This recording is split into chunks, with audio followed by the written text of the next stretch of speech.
Good morning and welcome to the Better Thyself segment of Dr. Lamba's Awakening Call.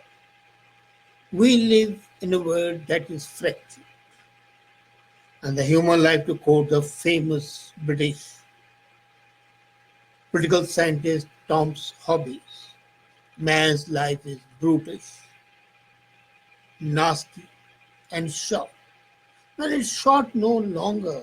Medicare has made the suffering of living much longer. But it's nasty and it's brutal. We live in a world which is a fractured world, which is a divided world, divided within itself and outside. There is no uniformity, no connectivity. Digital connectivity is there, but the human connectivity is not there. And that's why this year, that's 2019, empathy is the buzzword. It can force a man to confront dual aspects of humanity. On the one side, an emphatic person is open to the feelings of another person. The pain, the agony of one person affects another person. And it's quite possible that you might lose your capacity to care for strangers for the simple reason that there is intense and often violent political, social, and cultural polarization. And in that time of polarization, whatever sort it may be, it's not easy to care for the others. But at the same time, the rise of racism, neo-Nazis, and similar tendencies get flattering news coverage. And to empathize with them goes against the grains of being human. But if you still believe in empathy, there are moments where you see someone in need, for whatever reason, it calls for a compassionate response. This is a war for kindness. This is a war for empathy building in a fractured world. But people need to be empowered. And only after they have been empowered would they realize the fact that even though thoroughly not possible, empathy is a very difficult thing, but not impossible to achieve. Now, empathy is not something inborn. It is a skill which you learn.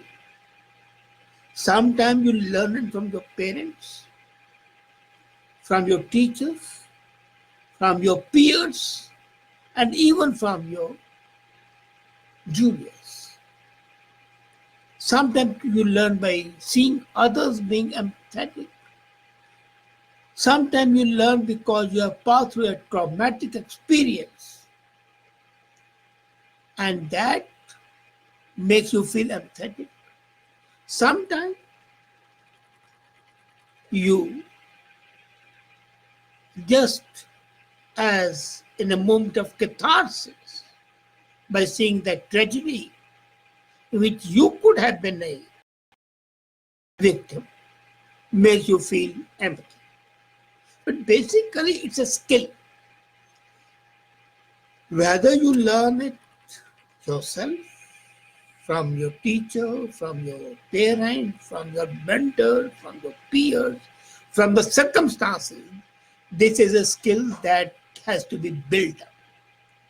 So, in case you don't have empathy, and empathy is needed today, as I said earlier, to ensure that the fractured world doesn't fracture you from within. Outside the world is fractured. Within you, the world should not be fractured. The inside should not be fractured. All the pain and the misery, all the suffering of the body and the mind should not make you feel out of the tune with yourself or with the universe. So you need empathy. Empathy for yourself, empathy for your circle of family and friends, empathy for the community, empathy for the countrymen, and empathy for the whole world, the humanity as a whole. So you would ask then, is it possible? Yes, it is. There are 5 strategies that can help you build up empathy. First is to realize that it's a skill and not a fixed trait. You don't inherit empathy. You can inherit a predisposition towards empathy and generosity. But to believe that one's capacity for both traits is permanent, eternal, unshakable is a mistake. Our experience in life changes our perception of empathy. If somebody deals with us with kindness, we reciprocate. But suppose you have been a big victim of brutality all the time, you would never feel empathetic towards others, howsoever sorry their condition may be. So at that time, this realization that you have to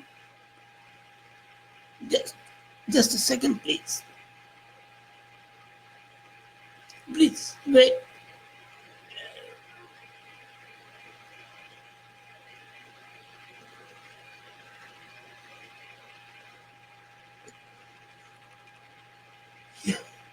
Yes, I was saying that though we might have a predisposition inherited from our parents, are built up by our teachers and our peers, basically our life experience impacts, modulates, and gives shape to this emotion, which is basically, as I said, not an emotion, though people think it to be such. It's a skill. So children who display that characteristic, that shows more concern for strangers, act more generously toward the classmates, are able to perceive the pain and the suffering for others compared to the other children who do not have these characteristics. But causing pain to the people can make it harder for someone to care about others. And those who are suffering often, but not always. Now, here's a caution. If you suffer all the time, you will never have empathy. If you suffer a lot many times, but you are also shown generosity and kindness at intervals, then you will become more empathetic. So, try to lead a life where you cannot escape pain and misery, but the flashes of the human emotion must be there. So bottom line is that your experiences should increase or decrease your empathy. So you should have experiences.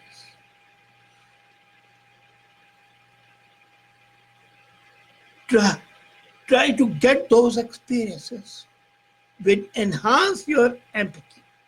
Second is increase your contact with the outside. Now this is a major crux. Have you ever heard a professor of literature or an actor talk about the virtue of seeing the light through one else's eye?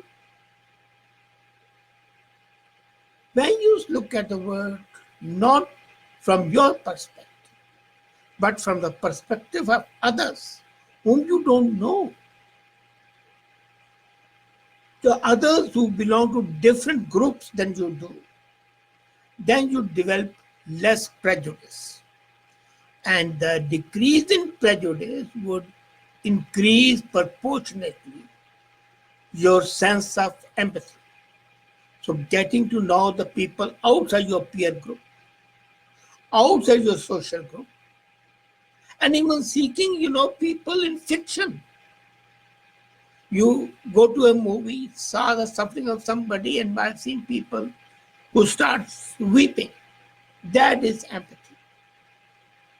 So when you connect with the people, or as Aristotle says, you think there by the grace of God goes I, which leads to catharsis of emotion, and you become a better and a nobler human being.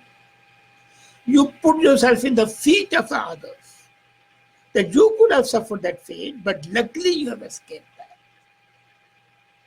There goes I, but for the grace. So, if you are someone who is more politically powerful, more socially powerful, then it's difficult for you. But then, in case you can perceive others' pain, that is a real empathy. And that's why connect with the people outside your group. And when you do that, you will have more empathy. And as a matter of fact, you have seen the people who are refugees,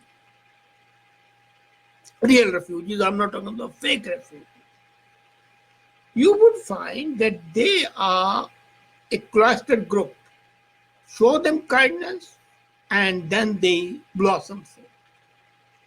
So, to assess your self-awareness, ask yourself why you are pursuing a certain social interaction. Is it that you want to be a better person?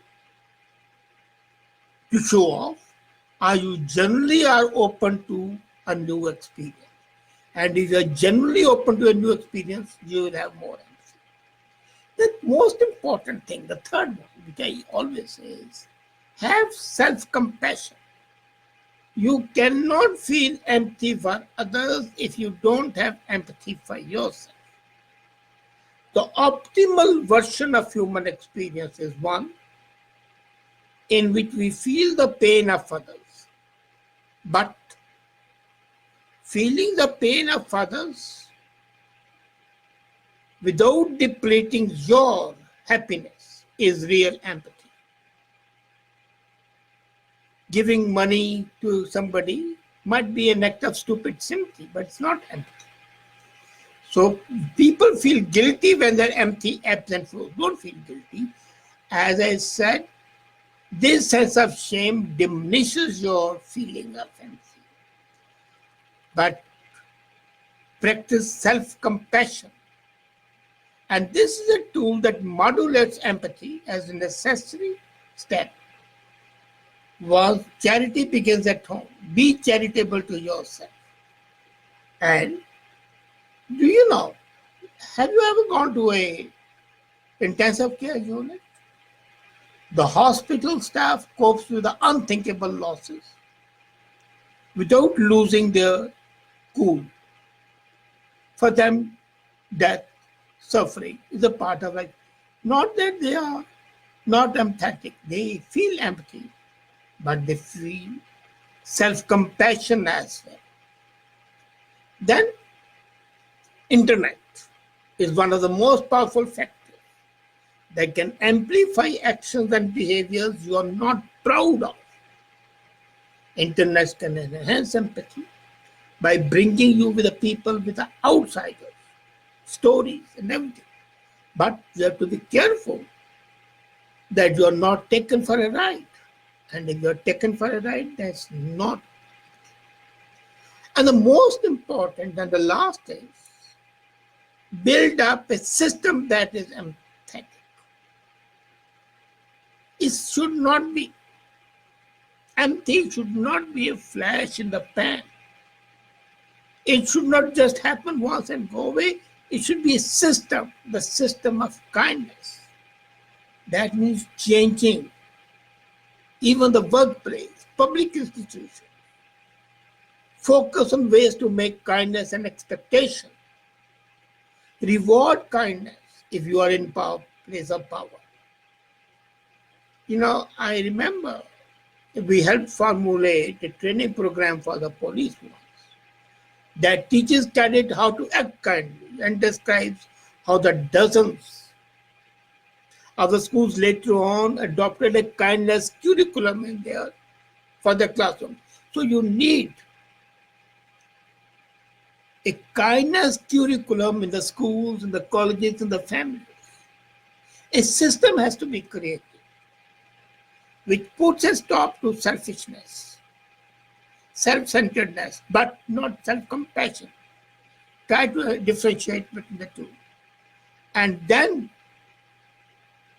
build it into a system so that it's a routine for people to feel empty.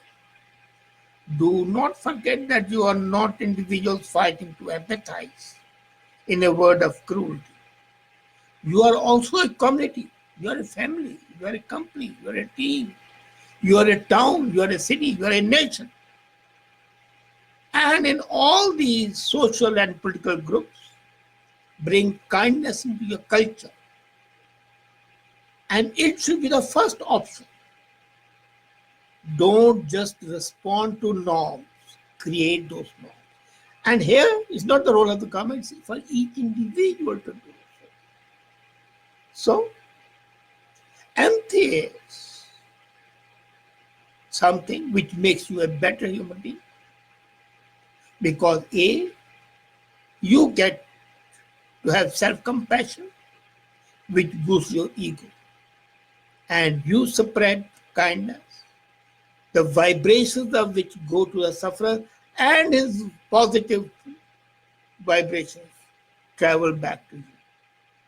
Would that not really be a way to make you a better person, a better human being? What better way to better thyself? Thank you.